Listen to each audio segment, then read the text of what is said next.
বাপ নাই, 100 টাকা তুই খাই, আমি নিলাম, তোরে আবার দিয়ে দিলাম।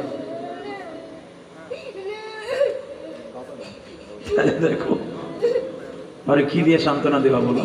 ও 100 টাকা লয়েছি, 100 টাকা আমার কাছে 1000 কোটি টাকা। তুই বাবা খাইস, তোর এটা দিলাম। পৃথিবীর কোনো দান কবুল না হলে আমার দান আজকে কবুল। কি চাও, কি চাও? তোর আপনাকে 10 টাকা দিছে, তোর এই টাকাটা আমার কাছে 10,000 কোটি টাকা। আল্লাহ তুমি ওরে বড় আলম বানায়, আল্লাহ ওর বাবাকে মাফ করে দিও, ওর মাকে মাফ করে দিও। আল্লাহ ওর মনের কষ্ট তুমি বুঝছো, তা না হলে এই হাজার মানুষের সামনে দাঁড়িম করে স্টেজে পড়ে গেছে, দাঁড়িম করে পড়ে গেছে। তোমার আমার ছেলেগুলা, তোমার